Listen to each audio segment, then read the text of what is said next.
Jeudi 25 janvier 2024, chers internautes, bonjour et bienvenue sur Une Minute dans le Monde depuis le studio Rekia Madougou.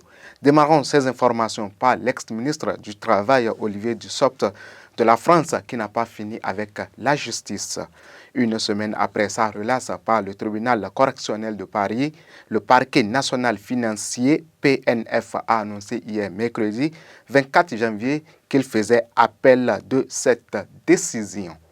L'ancien ministre était soupçonné de favoritisme dans l'attribution du marché public de l'eau en 2009 lorsqu'il était maire d'Annonay au profit du groupe de fourniture et de traitement de l'eau SOR. Le tribunal avait rejeté cette accusation portée par le PNF en affirmant qu'Olivier Dussopt n'avait fourni aucune information privilégiée à la SOR lors d'un appel d'offres dans sa commune. Après le feu vert du Parlement turc mardi 23 janvier, la Hongrie est désormais le seul pays membre de l'OTAN à ne pas avoir approuvé l'adhésion à la Suède à l'Alliance Atlantique.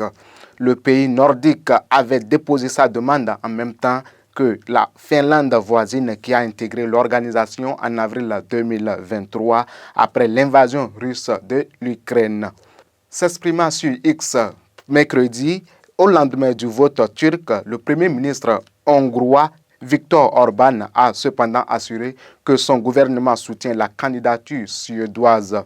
Lors d'une conversation téléphonique avec le chef de l'OTAN, Jens Stoltenberg, le leader nationaliste a par ailleurs assuré qu'il allait continuer à appeler son Parlement à boucler la ratification à la première occasion possible. Le Premier ministre polonais Donald Tusk a annoncé mercredi 24 janvier, conformément à ses promesses électorales, qu'il était prêt à déposer au Parlement une proposition de loi libéralisant l'avortement dans ce pays où le droit à l'IVG compte parmi les plus restrictifs d'Europe. Le nouveau gouvernement polonais a déjà approuvé mercredi un projet de loi ouvrant l'accès libre à la pilule du lendemain. Les deux procédures médicales avaient été strictement limitées par le gouvernement populiste nationaliste précédent. La coalition civique, qui est le parti centriste dirigé par Donald Tusk, est prête à déposer dans les prochaines heures un texte autorisant l'avortement légal et sécurisé jusqu'à la 12e semaine de la grossesse, a déclaré le Premier ministre lors d'une conférence de presse. En Tanzanie, l'opposition prépare une manifestation contre les réformes d'élection. C'est la toute première manifestation depuis la prise du pouvoir de la présidente tanzanienne Samia Suluhu depuis 2021. En organisant cette manifestation, l'opposition a pour but d'accorder la voix contre les projets de loi électorale, la vie chère et les retards dans les réformes constitutionnelles.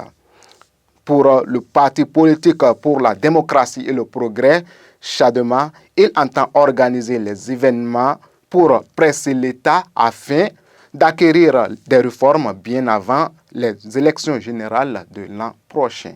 Pour finir cette session d'information, un avion de transport de militaires russes 216 s'est écrasé ce mercredi 24 janvier 2024 avec 65 prisonniers ukrainiens à bord.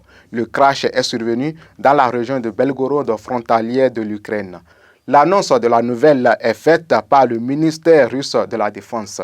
Pour le moment, les causes de ce crash ne sont pas encore connues, mais le président de la Douma russe a accusé Kiev d'avoir abattu l'avion. Selon Moscou, l'avion transportait 74 personnes, dont 65 prisonniers de guerre ukrainiens. Ces 65 soldats prisonniers de l'armée ukrainienne à bord de l'avion étaient transportés vers la région de Belgorod en vue d'un échange. Ce sera tout pour aujourd'hui. Merci de nous avoir suivis. À bientôt.